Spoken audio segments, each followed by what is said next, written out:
Welcome into the Fantasy Football Diagnostics Podcast, where we provide you with your weekly diagnosis of everything fantasy football.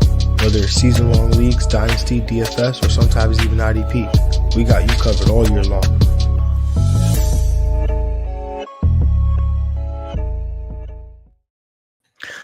What's good? You know the vibes. Jon Jeune here at the real Jon Jeune _FF, and I'm back with another episode of Fantasy Football Diagnostics Podcast. Good morning there, beautiful people.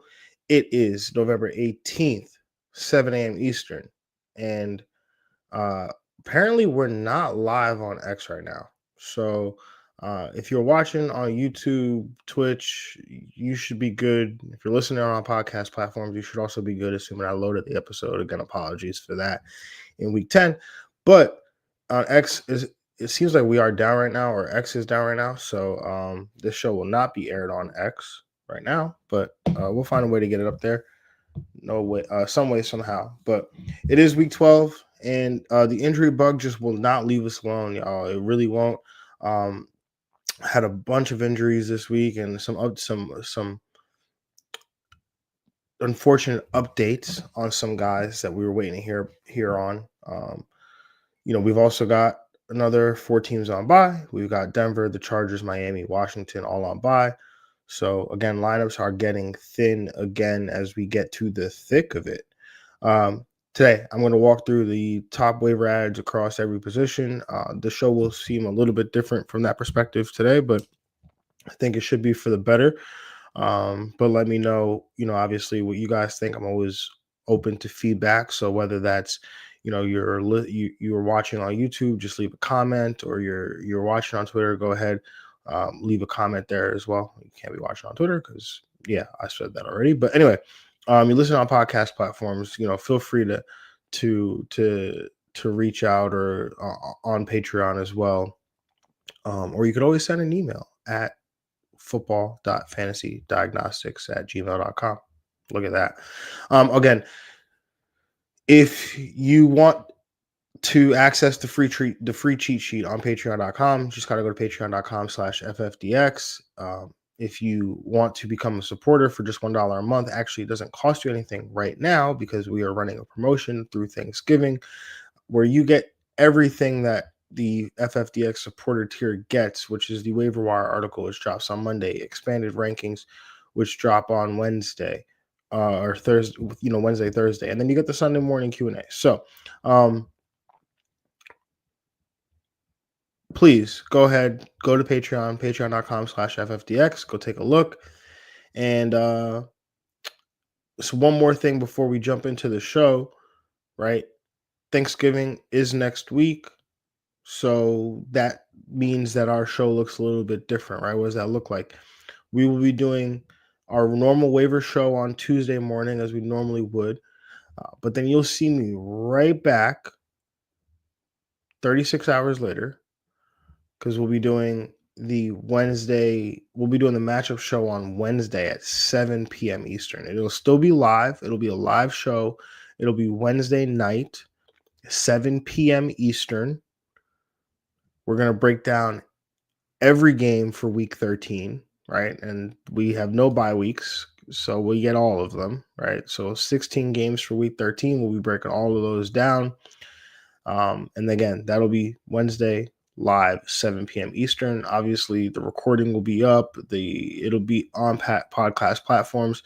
So if you want to go ahead and just listen to it, maybe a day later, or listen to just the Thanksgiving games and then continue after that. However you want to do that, that's up to you. But Wednesday will be live. So if you are around, I know 7 a.m. Eastern is early for some folks that can't, necessarily or, make it in that early for the show. But if you're around 7 p.m. Eastern, again, we'll be live. So make sure to hop in for that. Anyway, let's jump into the waiver show as that begins right now, right? So let's talk to some injuries. Michael Penix, he was placed on injured reserve with a knee injury after he suffered a knee injury in week 11. Drake London expected to miss week 12 with the knee injury. Could be out longer potentially as well, so that's one to watch. Cincinnati wide receiver Jamar Chase suspended one game for unsportsmanlike conduct that occurred in the game against Pittsburgh. You know, Jalen Ramsey threw a punch, and Jamar Chase, or Jalen Ramsey threw a punch at Jamar Chase. Jalen Ramsey was ejected from that game. Afterwards, he claimed that Jamar Chase had spit on him. Jamar Chase said, I didn't open my mouth to spit at that man. And then there's video evidence of him clearly spitting on Jamar Chase, which the NFL has taken that into account and has levied down a 1-game suspension for Jamar Chase. So, yeah, that's always fun to deal with these types of things during our fantasy season. But hey, it's going to make the championship that much sweeter when we remember all the adversity we had to go through. Cleveland quarterback Dylan Gabriel, he left Sunday's game with a concussion, which means Shadur Sanders got his first NFL action and will probably make his first NFL start on Sunday against the Las Vegas Raiders. We've got Denver running back J.K. Dobbins. He ended up on injured reserve with that foot injury. So it is the RJ Harvey / Jaleel McLaughlin show. Detroit tight end Sam Laporta, he ended up on IR with a back injury. Green Bay running back Josh Jacobs, he left Sunday's game with a knee injury, is considered day-to-day. IR and surgery are not options, but he is questionable for week 12, so something to monitor there. Houston quarterback CJ Stroud, he was listed as a non-participant in Monday's walkthrough. So they play on Thursday night. So it's likely that he misses that game in week 12, making it 3 straight misses for CJ Stroud and 3 straight starts for Davis Mills. LA Chargers running back Kamani Vidal, he left Sunday's game with a thigh injury. Not sure what was going on there because it seemed like he was out and then he came back in, or at least that's what Yahoo indicated. So I wasn't really watching that game, so not really sure what happened. But Jarrett Patterson would be the next man up. I mean, the Chargers do go on bye this week, so we have an extra week to kind of sort this out. But I think that's we'll just have to monitor what we hear with Vidal, which from the Chargers, and Jim Harbaugh. Not much we'll hear, I'm sure. New York Jets wide receiver Garrett Wilson, he ended up on injured reserve with the knee injury that he suffered, or that he aggravated in week 10. Pittsburgh quarterback Aaron Rodgers, he left Sunday's game with a left wrist injury, did not return, looking like he might miss at least this week here. So we would get Mason Rudolph if that's the case. Pittsburgh running back Jaylen Warren, he left Sunday's game with an ankle injury, did not return. And he said he could have returned to the game, but he didn't. And I think the Steelers were well ahead at that point, but obviously Kenneth Gainwell remains an option in that instance. Tampa Bay running back Bucky Irving did not play week 11, but was limited in week 11 practices towards the end of the week. So maybe looking like he might make his comeback in week 12. Tennessee wide receiver Calvin Ridley, he broke his fibula, will miss the rest of the season. And then Tennessee wide receiver Chimere Dike has he left Sunday's game with a concussion. All right, South Sea starting off with a question. Morning, South Sea.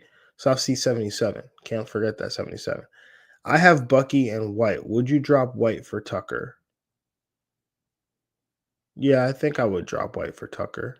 Yeah, I would do that. I mean, Bucky's making his way back. Even if he doesn't make his way back, I think Tucker still has a role there. It would be interesting though, babe, because to answer your question, yes, I would make that move. I would drop Rachaad White and I would pick up Sean Tucker. The thing that makes it interesting is, how do the Bucs view the backfield? Do they view Sean Tucker as like this early down bruiser that they would use in a tandem with White if they don't have Bucky Irving?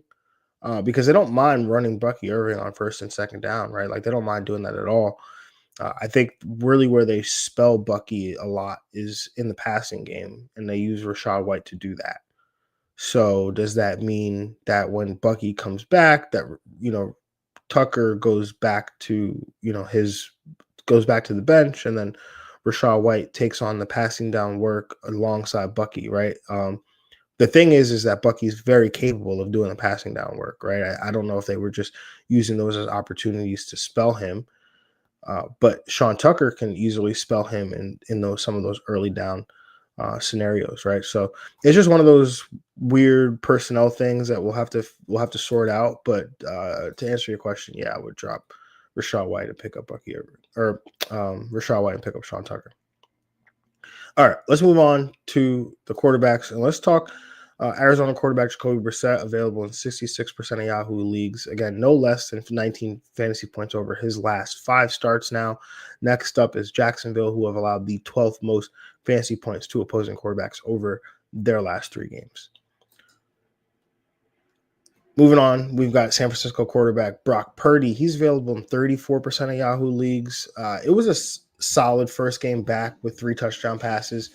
And pre-Monday Night Football, he was the QB5, but I'm pretty sure Dak Prescott might have surpassed him. So, but he, top 6 quarterback in fantasy this week. And then, he does have Carolina in week 12, and Carolina has been very good against opposing quarterbacks the last few weeks. But, I definitely like the San Fran offense and the San Fran environment. So, Brock Purdy is definitely still in play.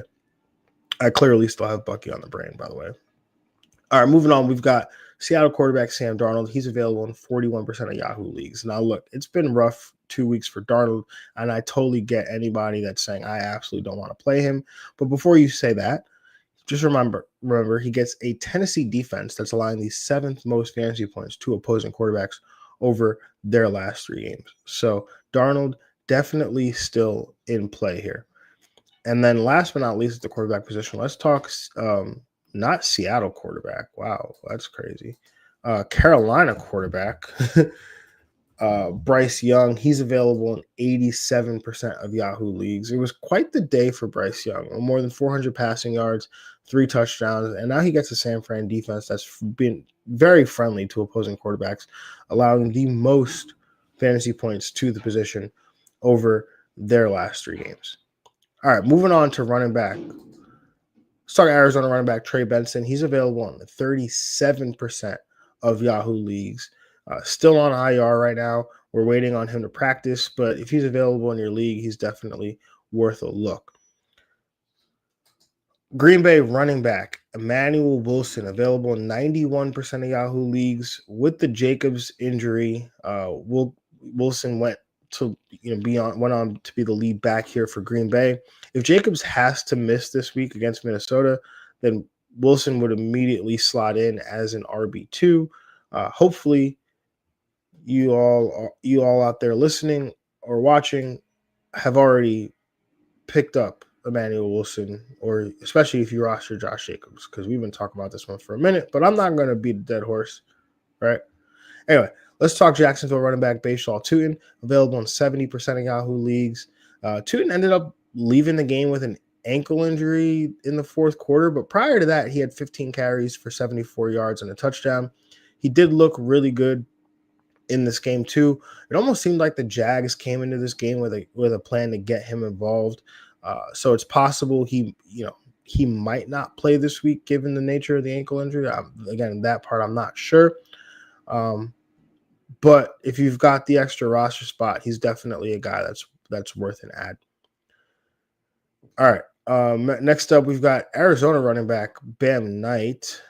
Now, in the event that Benson doesn't go for the 3rd week in a row, Bam Knight is probably the running back to roster out of Arizona.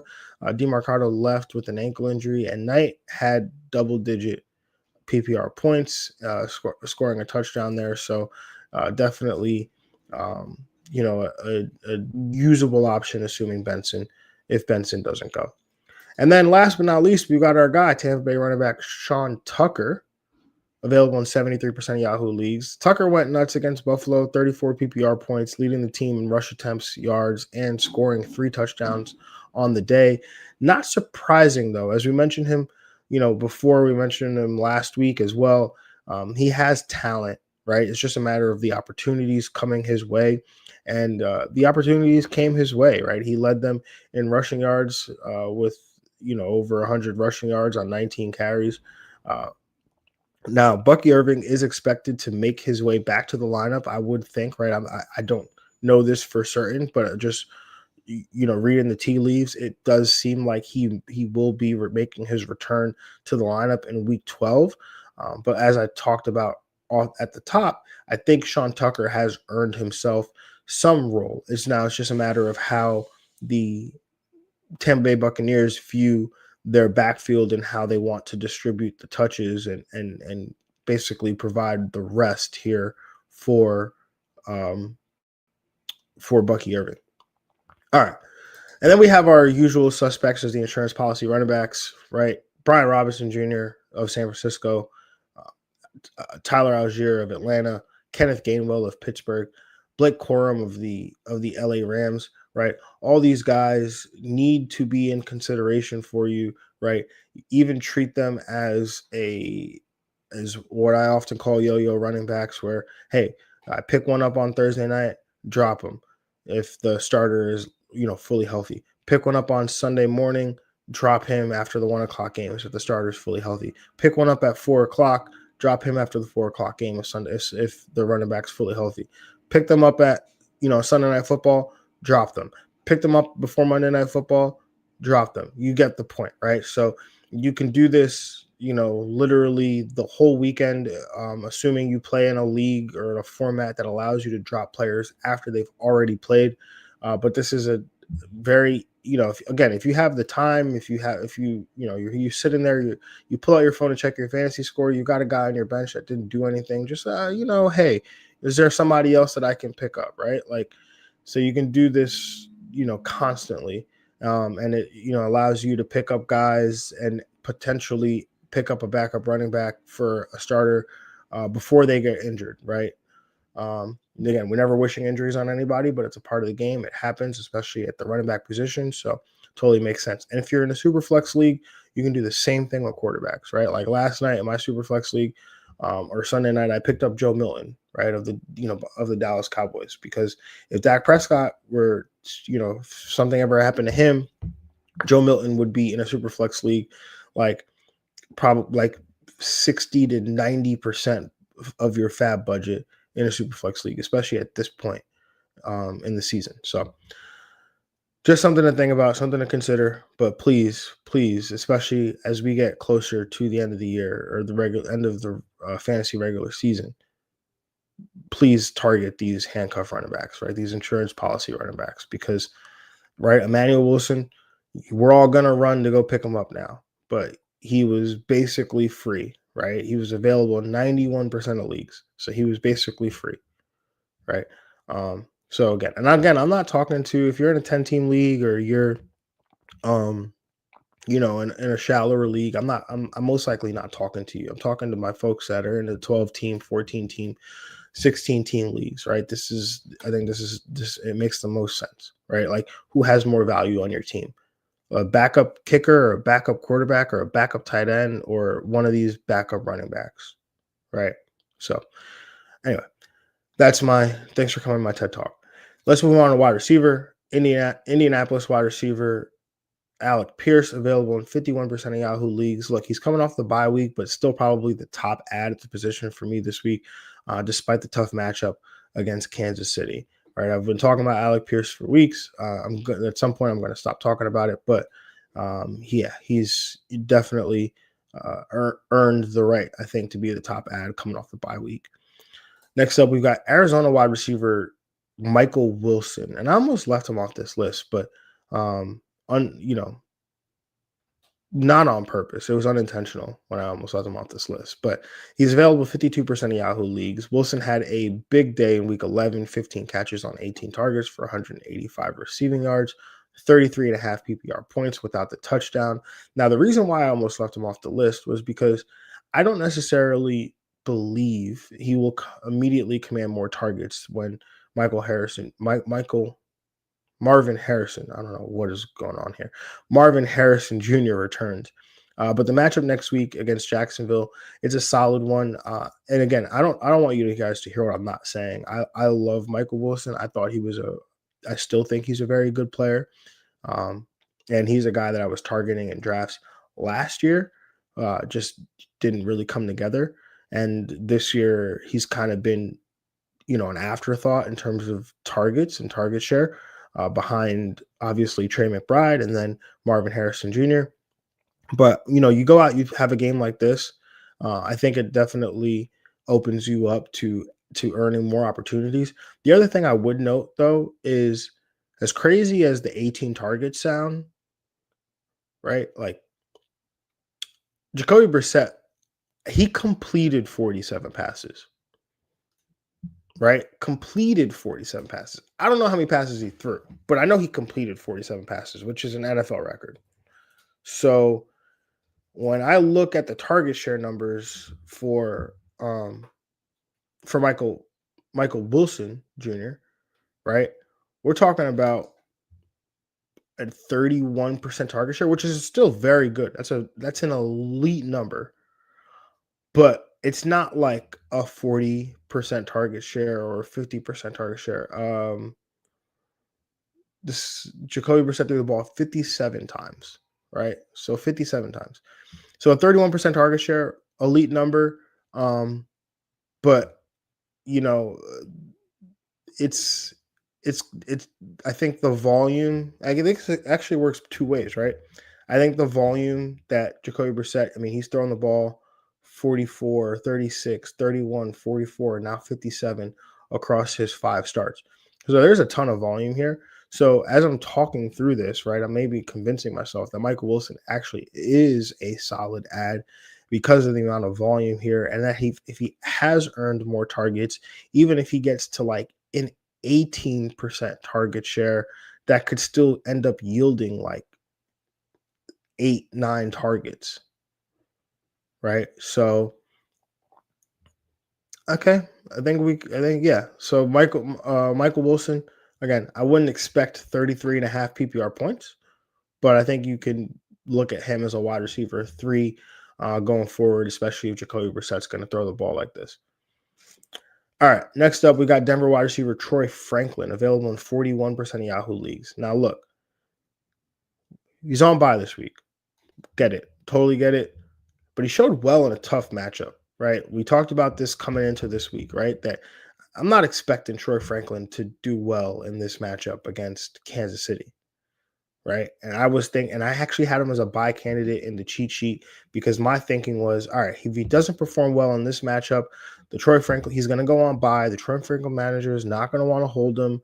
But I don't know. When you look at social media now, you look at everything, all the discourse around Troy Franklin, it's been very positive the last few weeks, right? And I think, some of the stuff that we've been highlighting here on this show for several weeks now in terms of, you know, his target share and leading the team in targets and how he's performed across, at the position across the league. I think, his start is, really starting to get talked about a lot more. And so with that, I think, a lot of fans or a lot of fantasy managers are probably going to try to hold on to him, or they actually realize what they have in Troy Franklin. But if you can buy him for cheap, I definitely would still try to do that. Again, goes on by this week, but the schedule after the bye week, right? We're talking about Washington, Las Vegas, Green Bay, Jacksonville, right? The Washington, Las Vegas, and Jacksonville matchups, all 3 very, very plus matchups, right? We're talking about, Washington, 4th most PPR points allowed to the wide receiver position over their last 3 games. Las Vegas, I didn't even include the Monday Night Football numbers in here, but we're talking about 9th most PPR points allowed to opposing wide receivers. Jacksonville, I think Jacksonville might be like ranked like 22nd right now. Yeah, 22nd over the last 3 games, but that was after like a really bad Chargers 1 p.m. game. So, Troy Franklin, I think out of the bye, definitely a guy that we want to target. All right, let's move on. Let's talk Green Bay wide receiver Christian Watson, available in 66% of Yahoo leagues. It was a great week for Watson. 2 touchdowns, should continue to see involvement in the offense going forward. Not a great spot this week against Minnesota when I look at the matchups in terms of the last 3 weeks here. But Watson, he's got that big playability. There's potentially they could be without Josh Jacobs, so that could even mean a heavier pass script for the Green Bay Packers, right? So Watson, I think, is a guy that is interesting rest of season here. And then last but not least, let's talk Chicago wide receiver Luther Burden. He's available in 98% of Yahoo leagues. Saw a season high in route participation in week 11, exceeding his previous high from the week prior. Also saw a season high in targets, which that seems like he might be trending in the right direction. He's a nice stash ahead of week 12 for wide receiver needy teams, right? So if you're loaded at wide receiver, I'm not picking up a Luther Burden just to pick him up. But if hey, I need some upside at wide receiver. I lost Jamar Chase this week, or I'm going to get smacked with or slammed with the bye weeks in week 14, right? Luther Burden is a guy that, makes some sense to go ahead there and add. By the way, the week 14 bye weeks, if you have not started planning for those bye weeks, I highly recommend that you do, right? We've got some heavy hitters on bye in week 14, right? We're talking about Drake May, the New England Patriots, right? So that means like Drake May, Stephon Diggs, Travion Henderson, Kayshon Butte or Mac Hollins, depending on how you fancy them. We're talking about Carolina, where you got no Rico Dowdle, no Tetaroya McMillan, right? Like you've got San Francisco, right? So no Christian McCaffrey, no George Kittle, no Brock Purdy, no Ricky Pearsall, no Jawan Jennings. And then there's one more that I'm missing here, right? But it's going to be a tough week 14 bye. So if you have not started preparing for that, please do. Please do. All right, let's move on to the tight end position. There's nothing else at the wide receiver position. I did bring up Mac Hollins. Mac Hollins is somewhat interesting.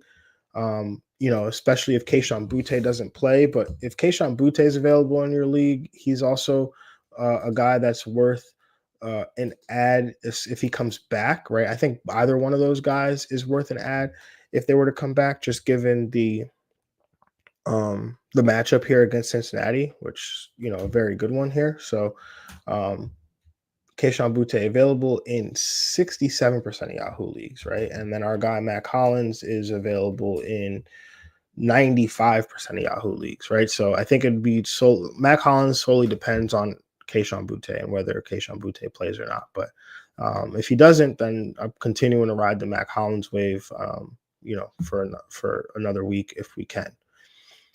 All right, so now I'm really moving on to tight ends. So and first up, we've got New Orleans tight end Juwan Johnson available in 54% of Yahoo leagues, coming off the bye week. But Johnson has now had 3 or 4 straight double-digit outings. That makes 7 times that he's hit double digits outside that 3-game stretch where he played through an ankle injury. And now this week he gets Atlanta, who have allowed the 11th most PPR points to the position over their last 3 games. Next up, we've got Tampa Bay tight end Cade Otton. He's available in 36% of Yahoo leagues. Now, Otton failed to come through in a tough matchup, but he's got a better one here against the LA Rams, who have allowed the 5th most PPR points to the position over their last 3 games. So definitely like Cade Otton this week. Again, we knew the Buffalo matchup was a tough one. Going into it, we thought that maybe we'd get there just based off of game script, but it did not get there. So, but again, like this one a lot better this week against the Rams. Next up, we've got Dalton Schultz of the Houston Texans. He's available in 51% of Yahoo leagues. Now, look, Schultz has been pretty good, right? At least 8 targets in his last 3 games with double-digit PPR points in each of those games. But this week, he runs into the same problem that Cade Otton ran into last week, where he's going up against this tough Buffalo defense. And, it's again, they've been really good against opposing tight ends. If I look at the numbers, 27th most PPR points to the tight end position over their last 3 games, 6.9 PPR points per game to that position over those last 3 games. They have allowed double-digit PPR points to exactly one tight end on the season, and that was Travis Kelce. And back in Week 9, he had 4 catches for 66 yards and a 2-point conversion. Outside of that, they have not allowed more than 7.5 PPR points to any player at that position.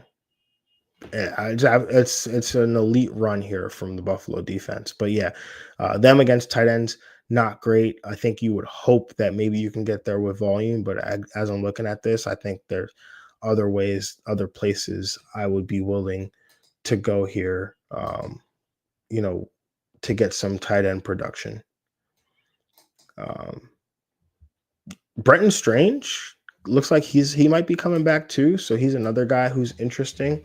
I didn't prep to talk about Brenton Strange, but just he's a guy that's interesting here. So as I'm sitting here talking through this, bear with me. Available in 88% of Yahoo leagues. Get Seattle this week. Seattle's a plus matchup, right? So he's a guy I'll probably have to add to the cheat sheet tonight, potentially. Who knows? We'll see.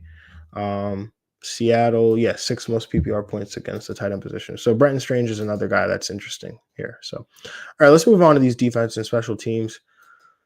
First up, we've got the Cleveland DST available in 52% of Yahoo leagues. They're 3.5-point dogs on the road against Las Vegas. So interesting there, right? Las Vegas defense or Las Vegas offensive line, not very good.